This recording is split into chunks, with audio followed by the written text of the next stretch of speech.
All right, so I have acquired so many different wires over the years, so I just wanted to talk about some of the unique ones that I have. So this is one of my favorite controllers, the Newmark DJ2Go2 Touch, and it has a unique way to connect speakers, which is one of these, just a regular like audio cable. So I ended up getting so many of these cables.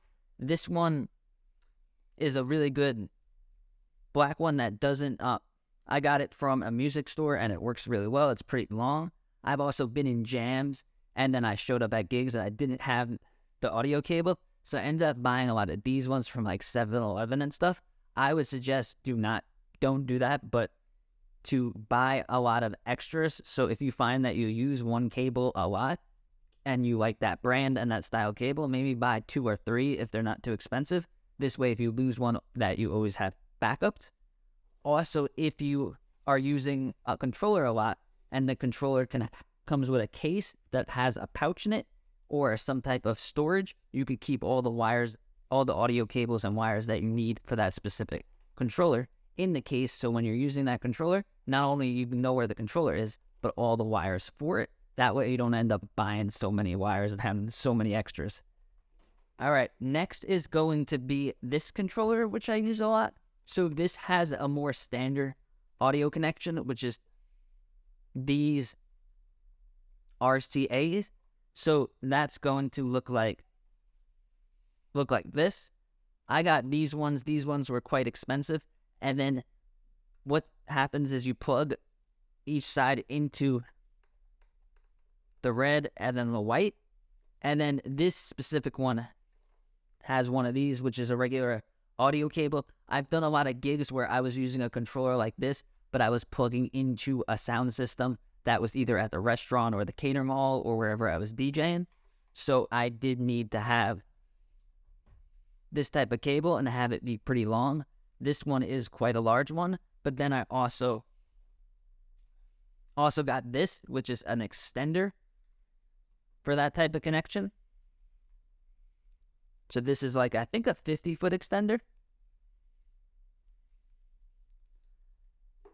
So I have 1, 2,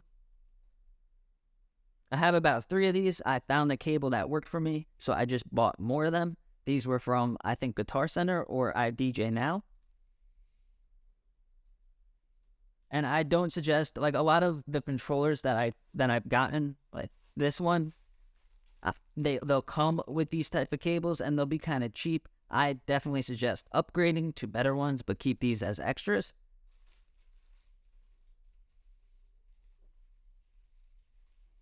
And then you could see the difference between these.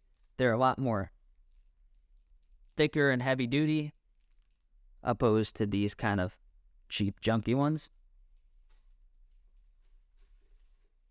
This one I found at a garage sale. This is the same type of cable. It's really long and gold. I would say stick to just regular standard black cables so they don't stand out and nobody sees your wires all over the place. And then this is the one for microphones. So if you're using a microphone, let me get a microphone. A wired microphone. The XLR goes into there. And then you could plug the microphone port into either your controller or a mixer that has a microphone. Wait, no, this doesn't have a microphone spot. But this one does. So we're going to plug the microphone just like that. And now we have a microphone plugged into our controller. And then also the same type of connection is for the headphones on a lot of the controllers. So the headphones get plugged in here.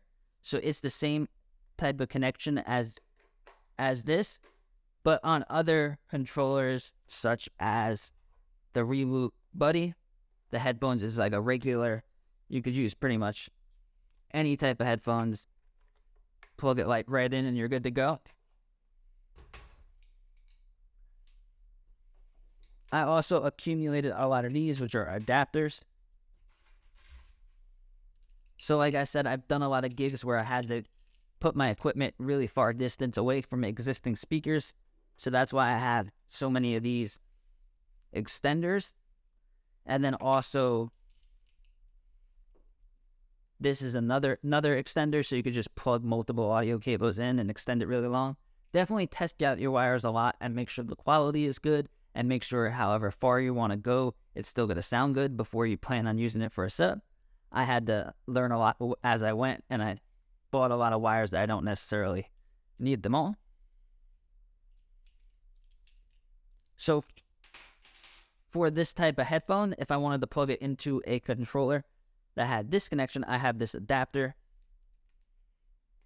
And then now I could take it, use any headphone, and plug it right into the controller.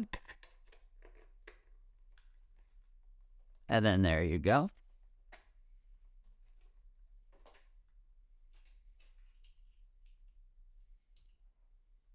Then I have this. These type of cables, you use them for instruments, plugging in guitars and stuff. I actually use these to link my two speakers together. So I got a pretty long one so I could keep the speakers apart. And then that was how I had my two Samsung speakers connected to each other.